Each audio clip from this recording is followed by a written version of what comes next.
Salut tout le monde! Premièrement, merci de lire mes posts, de commenter. Je veux justement que vous participez. Si vous avez des suggestions, je suis ouverte à tout.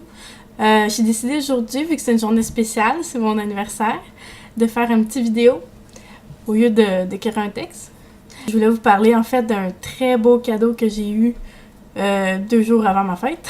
Vous voyez le sarcasme dans ma voix. J'ai envoyé dernièrement mon dernier manuscrit à une maison d'édition il y a 5 mois et j'ai reçu hier une réponse. Je vais vous lire un extrait. Je ne mentionnerai pas le nom de l'édition, bien sûr, mais juste pour voir un peu, ceux qui n'ont pas peut-être... Il y a beaucoup de gens qui rêvent, qui ont toujours écrit, qui rêvent peut-être d'être publiés, mais qui n'ont jamais commencé encore à entamer les démarches. Ils trouvent que c'est beaucoup trop de travail.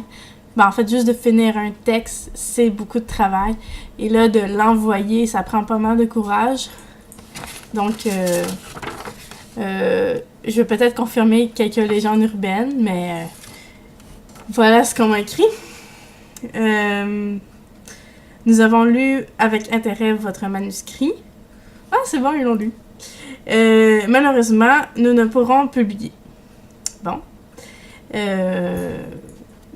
Ça fait plusieurs années que j'envoie des manuscrits.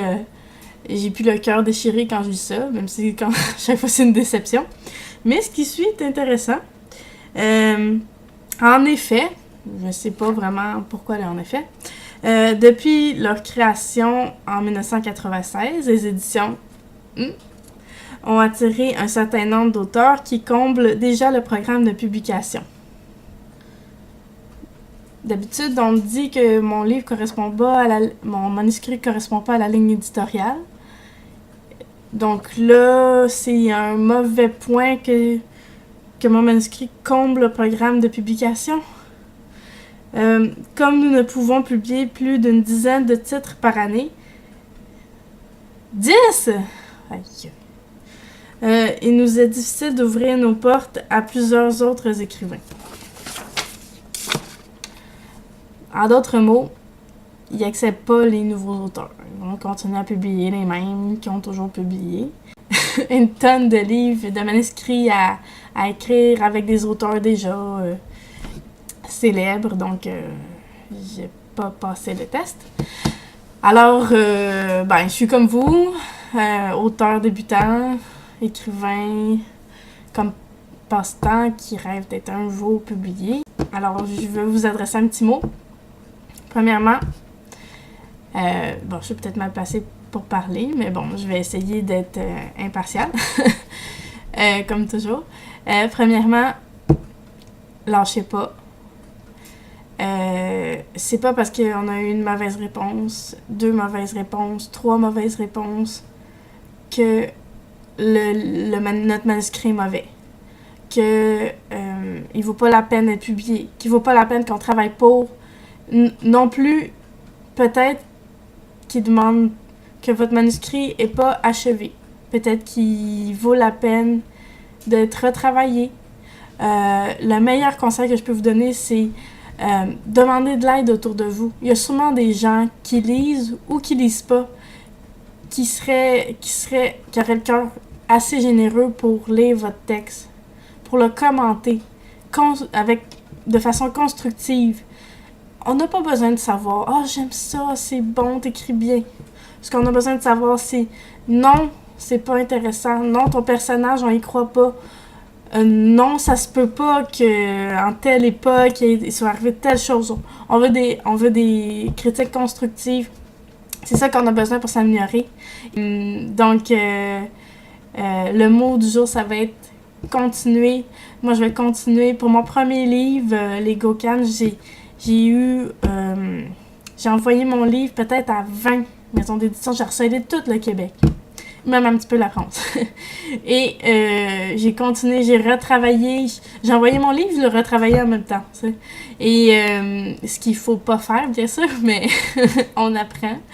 Et là, j'ai envoyé à 20 endroits. J'ai eu 19 refus à peu près, là. Bon, 18, là, mais c'est toujours à refaire, puis je pense pas qu'un texte peut être fini. Surtout un texte aussi long qu'un roman. Il y a toujours des choses à améliorer, mais des fois, il faut se dire, bon, là, c'est le temps. Si je continue à retravailler mon manuscrit, je vais juste le détruire, je vais enlever le message que je veux porter, je vais enlever de la qualité pour le transformer, peut-être, mais il y a un moment où on va dire, on peut se dire, ça y est, je peux l'envoyer, advienne que pourra. Vous allez recevoir des lettres de refus, des courriels de refus. Et là,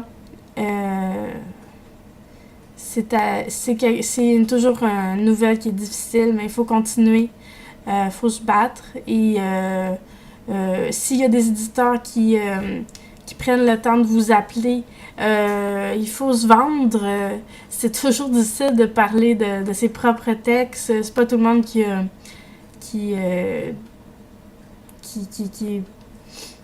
un bon parleur, qui est capable d'expliquer sa pensée. J'ai vraiment la difficulté avec ça.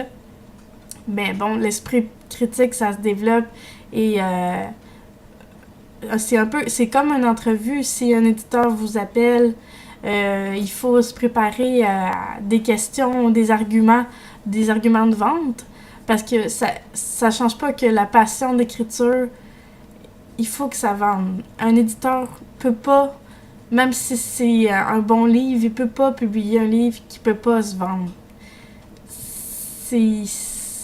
C'est quelque chose qu'on peut pas empêcher, qu'on peut rien faire pour. Que ce soit un disque qu'on compose avec notre band de musique, une pièce de théâtre, une série télé, si on n'est pas capable de vendre l'idée, de vendre le concept, parce que peut-être il correspond pas au milieu ou à un milieu très restreint de consommateurs, ça peut pas marcher. Il faut toujours essayer de trouver des nouvelles façons d'aborder des sujets maintes fois écrits, maintes fois traités. Il faut essayer de trouver toujours la touche originale. C'est ça que j'essaie de faire tout le temps, c'est vraiment pas facile, mais avec votre petite touche personnelle, c'est là qu'un récit va devenir vraiment intéressant et qui va peut-être rejoindre un éditeur et son comité de lecture. Donc, c'est à force de travailler, à force de persévérer. Un éditeur vous dit non, continuez d'écrire, envoyez votre manuscrit à quelqu'un d'autre. Si après plusieurs essais, vous voyez que c'est votre manuscrit le problème, c'est votre manuscrit qui manque de travail, retravaillez-le. Vous êtes plus capable de le voir en peinture, votre manuscrit, laissez-le de côté, commencez un nouveau projet. Des fois, là, juste de recommencer à quelque chose de nouveau, de complètement différent, là, c'est ça qui motive, c'est ça qui donne la flamme puis qui va vous porter plus haut encore. Moi, j'aime ça toucher à tout, la littérature de l'imaginaire général. J'adore ça. Et mon premier roman, c'est du fantastique. Mon deuxième, ça pourrait être de la science-fiction, du policier. Je sais pas. J'aime ça toucher à tout, voir toutes les facettes. Puis c'est comme ça que je vais développer mon talent. Comme pour le policier, ça va être les intrigues, le suspense. C'est peut-être quelque chose qui me manque un peu plus. Je fais une prose qui est beaucoup plus poétique. Le mélange des genres, j'adore ça. Et je pense que c'est ça qui va me faire démarquer.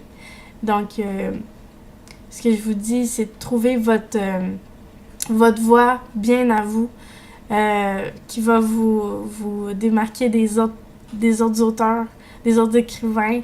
Il y en a plein d'autres comme vous qui rêvent de la même chose que vous. Donc, tout ce qu'il faut, c'est travailler, persévérer. Vous avez de la misère d'avoir de la structure dans vos travaux, d'aller un peu plus loin, ou de trouver des lecteurs bénévoles autour de vous. Retournez à l'école, fait un certificat. J'ai commencé un certificat en création littéraire il y a 1 an. Et je pense que c'est la meilleure décision que j'ai jamais prise. Maintenant, j'ai l'horizon toujours plus grand, toujours plus ouvert. Je découvre des nouveaux auteurs, des nouvelles tendances. Je reçois des critiques de mes pairs et je suis comblée. Donc, je pense que si on continue, on va y arriver. Et donc, je vous remercie pour tous vos encouragements. Continuez de lire mes posts. Je vais essayer d'en écrire d'autres le plus possible. Des sujets percutants, des sujets qui vous intéressent. Et je vous souhaite une bonne journée.